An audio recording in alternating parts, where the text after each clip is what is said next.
Jeremy Thompson is a retired Sergeant First Class from the United States Army. He is now the Executive Director of the Special Operations Association of America, advocating for veterans and military readiness and national security. He got an incredible track record, incredible background. I'm only worried now that he's thinking of sullying that great reputation and that sterling CV and resume by running for Congress. Not sure why Mr. Thompson would want to go from such noble service and duty to join the House of Representatives. But we'll ask him about that. By the way, very cool, and do just let me know when we've got him. Mr. Thompson is running for Tennessee's 9th Congressional District. Now, up until about a minute and a half ago, that was the racially gerrymandered, unconstitutional congressional district that had been, we were told, a minority majority district, a black district, represented by Steve Cohen, the whitest man in Congress. And then when told that there would be new district lines and he would have to take his record and his achievements to the voters again to get reelected, Steve Cohen said, well, forget that. I'm not interested. So up steps Jeremy Thompson for that nomination, and he's running. And Jeremy, thanks for joining us. Great to meet you, sir. Good morning. Thanks for having me. Well, I mean, I was just saying you're a retired Sergeant First Class from the Army. You're now Executive Director of the Special Operations Association of America. Why would you sully that sterling reputation by joining Congress? Yeah, I get that question every day. I have seen a weaponization of all of our government institutions over the last 12 to 15 years under what I define as the wrong leadership for our country. I think we're in a recovery process. I think Donald Trump is leading that effort, and he's getting met with resistance that's not warranted, in my opinion, but we've got to do something different than we've seen over the last 15 years to get this country back on track, and I want to participate in that piece of it. Well, I got to ask you, given your experience and serving our nation overseas in various dicey situations, when you see the tactics that are being employed on American streets right now by these anti-ICE, well, they call themselves protesters, but it always seems to turn violent and turns into a riot, what you're seeing up in New Jersey in front of a federal ICE detainment center, and you've got members of Congress joining these people. How do you react to that as a veteran of our military?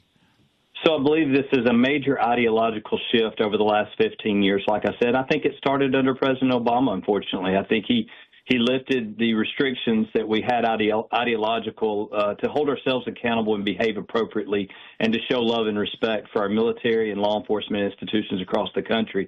We cannot continue to elect activists into our United States Congress. There's 435 seats in Congress. They're all critically important to the safety and security and prosperity of this nation, and we're getting it wrong.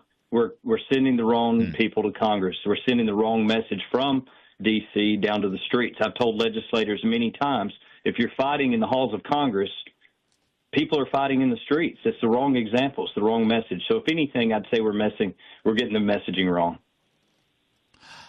It seems to me, though, Democrats, the fact that they're participating in these activities out in front of the detainment center in Newark, it suggests to me that obviously they see political benefit from this chaos. It's almost like, as ugly as these demonstrations are, as ugly as it is when it gets violent, they get some sort of payoff from it. They if there's chaos in the streets, that means voters are angry, they're upset, and so they're going to support Democrats, I suppose, is the calculation. I don't know, it's just pretty destructive ideology.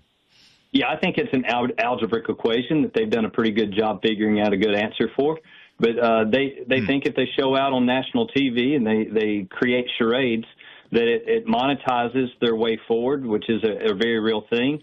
And not only that, it creates energy around the movement. And unfortunately, again, the ideological infiltration over the last 15 years, arguably the last 40 years, has shifted to where we don't bring common sense, decency, and respect to our institutions. There are people out there that largely believe they should be governed by activism and misbehavior. And I don't understand it, but I think we have a responsibility to get out in front of it.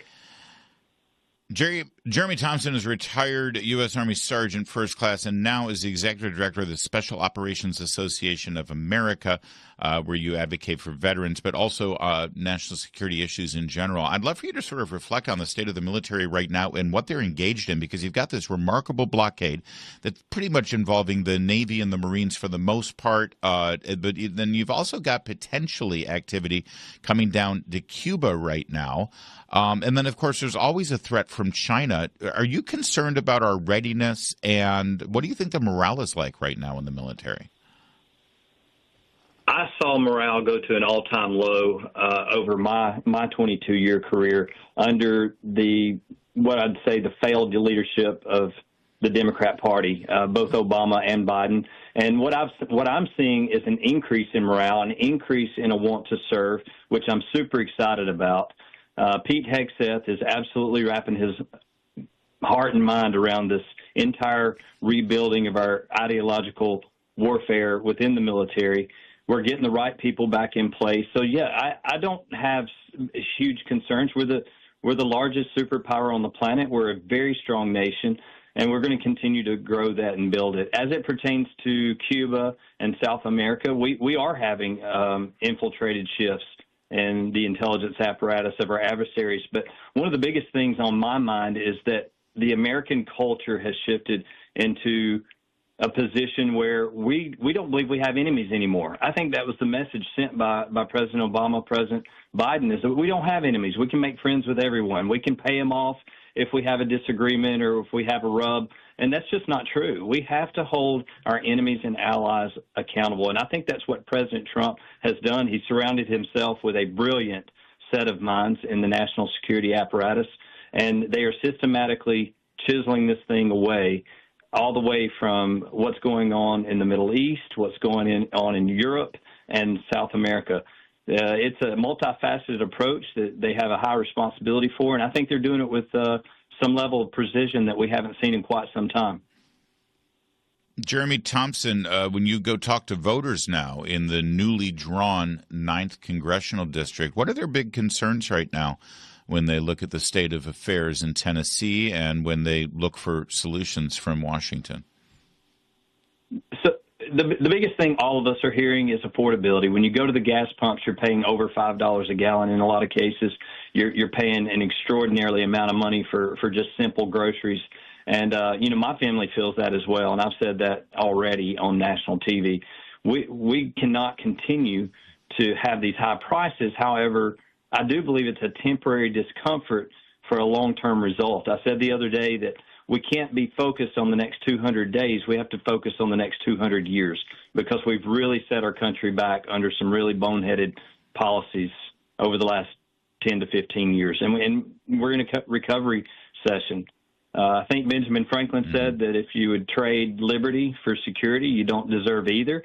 So people have to reflect on that and understand the times that we're in and what created them. What created them were weak democratic policies, and we have to give this president and his administration some grace to get through this rough period. It's going to cost some money. It's going to cause a little inflation, but I think it'll all be brought back to balance here very shortly. But that's not going to help us moving into the midterms if people don't understand it appropriately. We have to get that conversation out there and motivate the Republican conservative base, because they tend not to get excited about voting unless they've lost an election. We don't need to lose an election to get excited about elections. We have to motivate people to get out and vote. And turning out 30% or less across the country is not going to get the job done. Well said. Jeremy Thompson, thanks for joining us. Good luck with the race. Keep us updated. Hey, thank you for having me. I appreciate you.